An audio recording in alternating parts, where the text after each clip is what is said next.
Friends, ఇప్పుడే అందిన వార్త. తెలంగాణ కాంగ్రెస్ ముఖ్యమంత్రి రేవంత్ రెడ్డికి అధిష్టానం షాకింగ్ నిర్ణయం అంటూ లేటెస్ట్ అప్డేట్ అయితే రావడం జరిగిందండి. సో వివరాలు ఏంటనేది కూడా వీడియోలో తెలుస్తుంది. వీడియో చివరి రోజు చూడండి, అర్థమవుతుంది. మరోసారి ఛానల్ వస్తే తప్పకుండా సబ్స్క్రైబ్ చేసుకోండి. చూస్తున్నారు కానీ లైక్ చేయడం మర్చిపోతున్నారండి. అట్లా లైక్ చేయండి. వివరాలకి అయితే వెళ్ళిపోదామండి.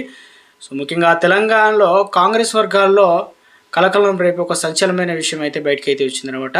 సో 6 నెలల పాలన పూర్తయ్యే కాకముందే సీఎం రేవంత్ రెడ్డి నాయకత్వంలో ఏకంగా జాతీయ అధ్యక్షుడు మల్లికార్జున్ ఖార్గే తీవ్ర అసంతృప్తిగా ఉన్నట్లు తెలుస్తుంది. సో విశ్వసనీయ వర్గాల ద్వారా అయితే ఈ వివరాలు సీనియర్ జర్నలిస్ట్ ఇక సౌత్ ఫస్ట్ ఎడిటర్ ఇక ముఖ్యంగా వెల్లడించడం జరిగింది. అయితే అసంతృప్త కాంగ్రెస్ ఎమ్మెల్యేతో జరిగిన భేటీలో మల్లికార్జున్ ఖార్గే తన ఆవేదన పంచుకున్నారని చెప్పేసి సమాచారం.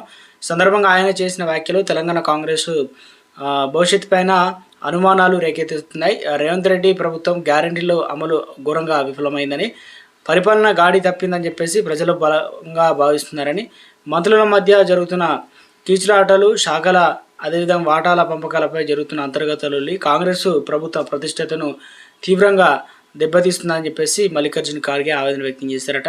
ఇక బీసీ రిజర్వేషన్ అంశాన్ని కూడా రేవంత్ రెడ్డి సరిగ్గా హ్యాండిల్ చేయకపోవడం వల్ల పార్టీ పరిస్థితి రెండింటికి చెడ్డ రేవుడిలా తయారైందని చెప్పేసి మల్లికార్జున్ ఖార్గే అభిప్రాయపడ్డారు. మొదటి నుంచి కాంగ్రెస్ పార్టీకి అండగా ఉన్న రెడ్లు దళితులకు ఈ వైఫల్య కారణంగా దూరమయ్యారు. పోనీ బీసీలు అయినా దగ్గరయ్యారంటే అది కూడా లేదు. రేవంత్ నిర్వాహకం వల్ల అన్ని కులాల ప్రజలు కాంగ్రెస్ పట్ల ఆగ్రహంతో ఉన్నారని మల్లికార్జున్ ఖార్గే తన భేటీలో అయిన ఎమ్మెల్యేలతో మాట్లాడినట్టు తెలుస్తుంది. అన్నిటికంటే ముఖ్యంగా అవసరమైనటువంటి ఈ వివాదంలో రాహుల్ గాంధీ పేరును లాగడం అంటే అనవసరంగా కూడా రాహుల్ గాంధీ పేరును లాగడం వల్ల ఆయన ఇమేజ్ కూడా దెబ్బతీసిందని చెప్పేసి ఖార్గే తీవ్రంగా అసంతృప్తి అయితే వ్యక్తం చేశారట.